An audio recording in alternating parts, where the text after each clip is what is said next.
Hello, Tavius English, and this is my informative speech. Some choose to live their life on the edge. Some live their life for themselves. But one person chose to sacrifice their life doing work for the less fortunate. Who am I talking about? I'm talking about Agnes Rosebud, or Little Flower, better known as Mother Teresa. The story of Mother Teresa is world renowned. Her death in September of 1997 was heartfelt on a global scale, no matter what religion you were. I chose to speak about Mother Teresa today because, like many others, I was moved by her compassion and her devotion. In my speech, I will discuss her mission in life, her service to humanity, the accomplishments bestowed upon her, and the legacy she left behind. First off, I'll discuss what her mission was in life. Mother Teresa always felt a calling from God to serve the world. She was born in Albania in 1910, and in her quest to serve the poor and fulfill an emptiness, she joined the Sisters of Laredo at the age of 18. This was a small community of nuns who ran various schools in India. Having a feeling of needing to do more of God's work, she left the religious order and went to the slums of Calcutta. There, she discovered her purpose in life. In her own words, she wanted to minister to the unwanted, unloved, and uncared for.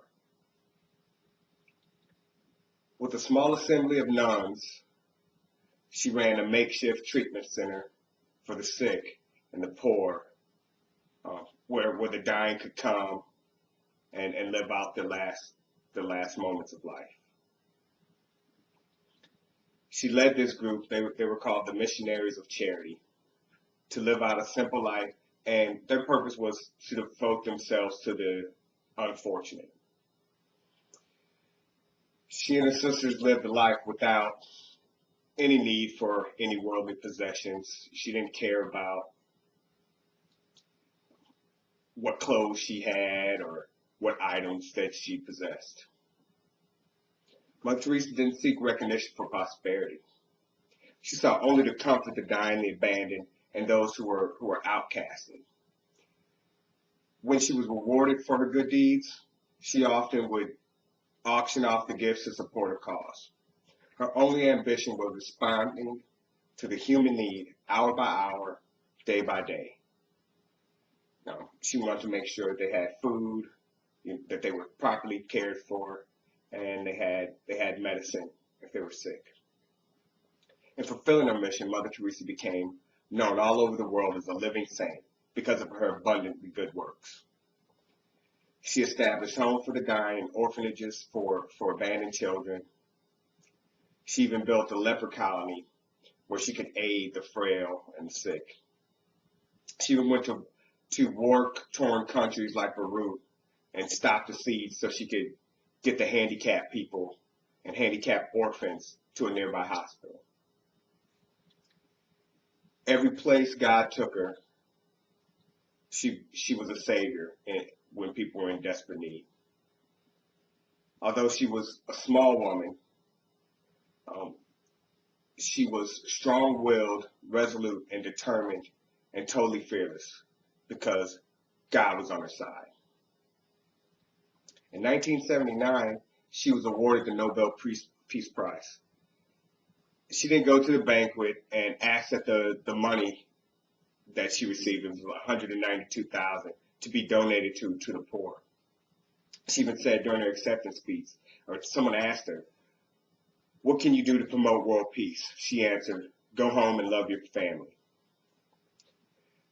She stated, around the world, not only in the poor countries, but I found that the poverty of the West was so much more difficult to remove. When I pick up a person on the street, hungry, I can give them a plate of rice, a piece of bread, and I have satisfied their hunger. But a person that is shut out, that feels unwanted, unloved, terrified, that person has been thrown out from society.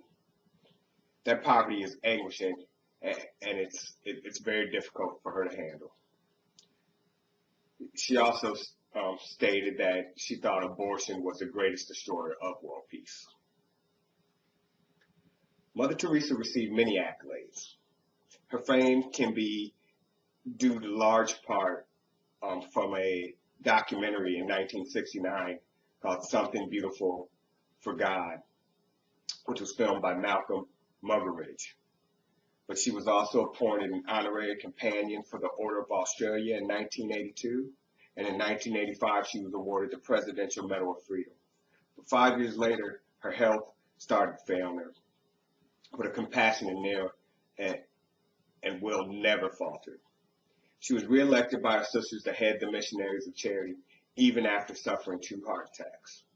But on September 5th, 1997, at the age of 87, Mother Teresa received her opportunity to meet her Creator. Her funeral was attended by 200 foreign dignitaries from all over the world and was broadcasted live on TV for the world to see. For over 45 years, she ministered to the poor.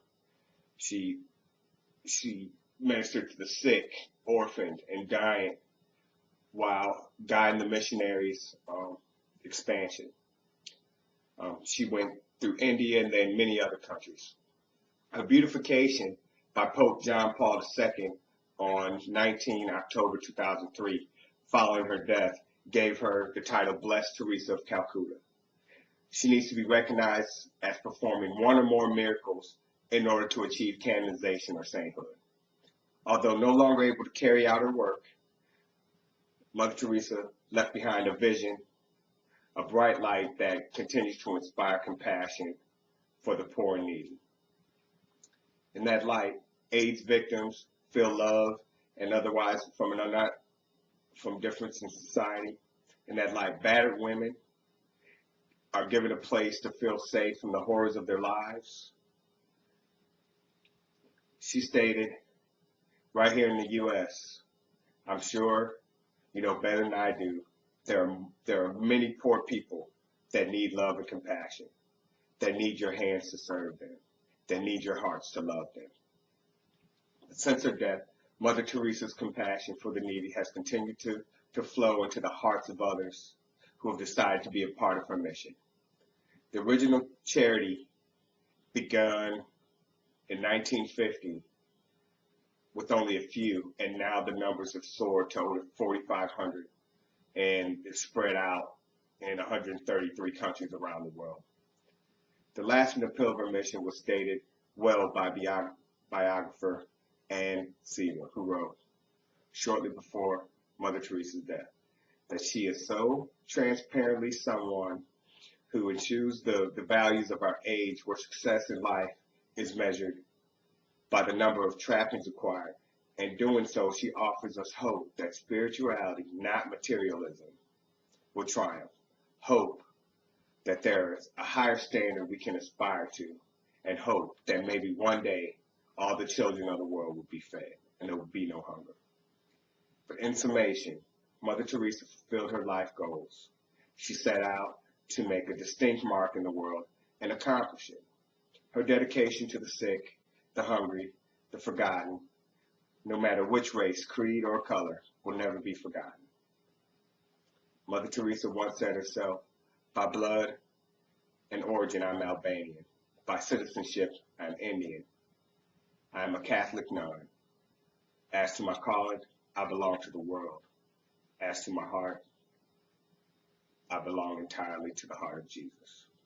Thank you very much.